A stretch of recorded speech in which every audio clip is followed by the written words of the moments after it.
आप सभी को जय मसीह की। आज का पवित्र वचन है इफिसियों 5 के ज्योति की संतान बनो। तो इस वीडियो को पूरा ध्यान से जरूर सुनना। परमेश्वर आप सभी को आशीष दे और बहुतायत से आशीष दे और प्रभु के वचन पे विश्वास करना।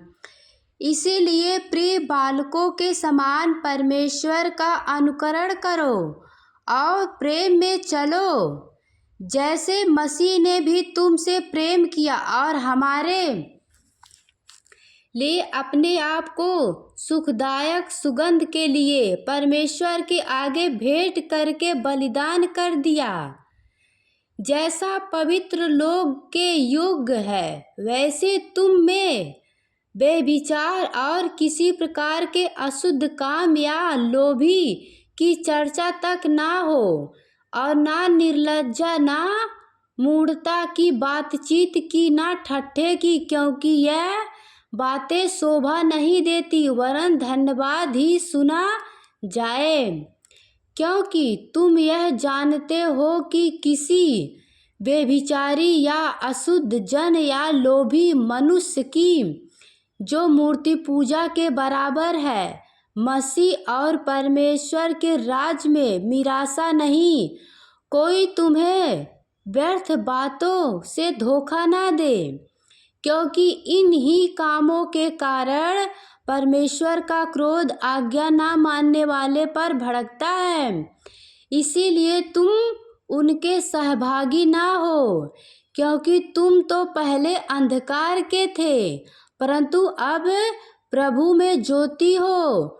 अतः ज्योति की संतान के समान चलो, क्योंकि ज्योति का फल सब प्रकार की भलाई और धार्मिकता और सत्य है। और यह परखो कि प्रभु को क्या भाता है। अंधकार के निष्फल कामों में सहभागी ना हो, वरन उन पर उल्लंघना दो, क्योंकि उनके गुप्त कामों की चर्चा भी लज्जा की बात है।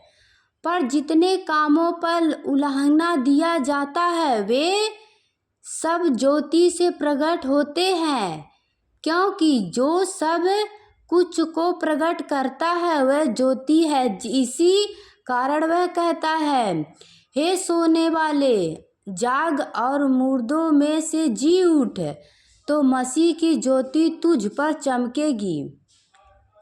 इसीलिए ध्यान से देखो कि कैसी चाल चलते हो। निर्बुद्धियों के समान नहीं, पर बुद्धिमानों के समान चलो। अवसर को बहुमूल्य समझो, क्योंकि दिन बुरे हैं। इसी कारण निर्बुद्धि ना हो, पर ध्यान से समझो कि प्रभु की इच्छा क्या है। दाखरस से मतवाले ना बनो, क्योंकि इससे लूचपन होता है, पर आत्मा से भरपूर होते जाओ और आपस में भजन और स्तुति और आत्मिक गीत गाया करो, और अपने अपने मन में प्रभु के समान सामने गाते और कीर्तन करते रहो। और सदा सब बातों के लिए हमारे प्रभु यीशु मसीह के नाम से परमेश्वर पिता का धन्यवाद करते रहो। मसीह के भय से एक दूसरे के अधीन रहो। यस, आमीन। तो पिता परमेश्वर आप सभी को आशीष दे और बहुतायत से आशीष दे। आगे पवित्र वचन में लिखा गया पति और पत्नी। तो आइए हम इस वचन को भी जानते हैं। हालेलुया। हे पत्नियों, अपने अपने पति के ऐसे अधीन रहो जैसे प्रभु के, क्योंकि पति पत्नी का सिर है, जैसे कि मसीह कलीसिया का सिर है, और वैसे ही देह का उद्धार करता है। पर जैसे कलीसिया मसीह के अधीन है, वैसे ही पत्नियां भी हर बात में अपने अपने पति के अधीन रहें। हे पतियों, अपने अपने पत्नी से प्रेम रखो, जैसे मसीह ने भी कलीसिया से प्रेम करके अपने आप को उसके लिए दे दिया है, कि उसके वचन के द्वारा जल के स्नान से शुद्ध करके पवित्र बनाएं, और उसे एक ऐसी तेजस्वी कलेसिया बनाकर अपने पास खड़ी करे जिसमें ना कलंक, ना झुर्री, ना कोई और ऐसी वस्त्र हो, वरन पवित्र और निर्दोष हो। इसी प्रकार उचित है कि पति अपने अपने पत्नी से अपने देह के समान प्रेम रखे। जो अपनी पत्नी से प्रेम रखता है वह अपने आप से प्रेम रखता है, क्योंकि किसी ने कभी अपने शरीर से बैर नहीं रखता, वरन उसका पालन पोषण करता है, जैसा मसीह भी कलीसिया के साथ करता है, इसीलिए कि हम उसकी देह के अंग हैं। हालेलुया। इस कारण मनुष्य अपने माता पिता को छोड़कर अपनी पत्नी से मिला रहेगा और वे दोनों एक तन होंगे। यह भेद तो बड़ा है, पर मैं यह मसीह और कलीसिया के विषय में कहता हूँ। पर तुम में से हर एक अपनी पत्नी से अपने समान प्रेम रखे और पत्नी भी अपने पति का भय माने। यस, आमीन, हालेलुया। तो प्रभु आप सभी को आशीष दे और बहुतायत से आशीष दे। तो ऐसे डेली वचन को सुनना है तो चैनल को सब्सक्राइब कर लीजिएगा, वीडियो को भी शेयर कर दीजिएगा, ताकि और भी लोग परमेश्वर के पवित्र वचन को जाने। हालेलुया। तो देखिए, परमेश्वर का पवित्र वचन कहता है, क्रोध तो करो पर पाप मत करो। सूर्य अस्त होने तक तुम्हारा क्रोध ना रहे और ना शैतान को अवसर दो। चोरी करने वाला फिर चोरी ना करे, वरन भले काम करने में अपने हाथों से परिश्रम करे, इसीलिए कि जिसे प्रयोजन हो उसे देने को उसके पास कुछ हो। हालेलुया।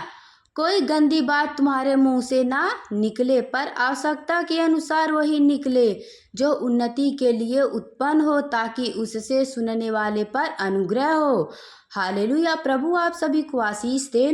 देखिए, हमारे इसी मुंह में जीवन और मृत्यु दोनों रहता है, तो इसीलिए हमें इस मुंह को रोक रखना चाहिए और इस मुंह से हमेशा एक दूसरों को आशीष देना चाहिए, प्रेम करना चाहिए, अच्छी बातें बोलना चाहिए, कभी भी किसी को श्राप या गाली या बुराई या चुगली नहीं करना चाहिए। अच्छे दिन देखना चाहते हो तो अपने मुंह को बुराई या पाप से रोक रखे। प्रभु जितने भाई बहन ने वचन को सुना है, विश्वास किया, प्रभु सभी को आशीष दे और बहुतायत से आशीष दे।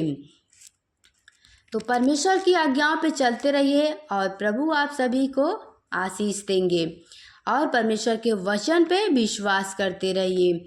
देखिए, यहाँ परमेश्वर का पवित्र वचन कहता है, रोमियो 4:6 में, जिसे परमेश्वर बिना कर्मों के धर्मी ठहराता है उसे दाऊद भी धन्य है। धन्य वे जिनके अधर्म क्षमा हुए और जिनके पाप ढांपे गए। धन्य है वे मनुष्य जिसके परमेश्वर पापी ना ठहराता हो। हालेलुया। आगे परमेश्वर का पवित्र वचन कहता है, रोमियो 5:2 में, जिसके द्वारा विश्वास के कारण उस अनुग्रह तक जिसमें हम बने हैं हमारी पहुँच भी हुई और परमेश्वर की महिमा की आस पर घमंड करे। हालेलुया। तो प्रभु आप सभी को आशीष देंगे। आप लोग ऐसे ही वचन को सुनिए और विश्वास करिए। प्रभु आप सभी को आशीष देंगे और बहुतायत से आशीष देंगे। इसलिए डरना नहीं, परमेश्वर सदा आप सबके संग हैं।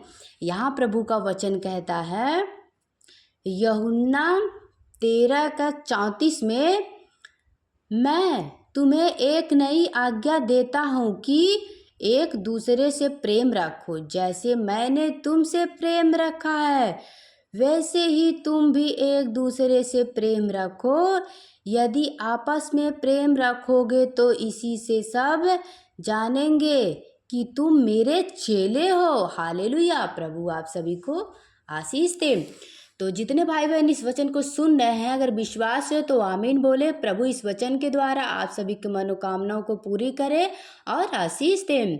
मैं तुमसे सच सच कहता हूँ कि जो मुझ पर विश्वास रखता है यह काम जो मैं करता हूँ वे भी करेगा, वरन इनसे भी बड़े काम करेगा, क्योंकि मैं पिता के पास जाता हूँ। जो कुछ तुम मेरे नाम से मांगोगे वही मैं करूँगा, कि पुत्र के द्वारा पिता की महिमा हो। यदि तुम मुझ से मेरे नाम से कुछ मांगोगे तो मैं उसे करूँगा। यस, आमीन।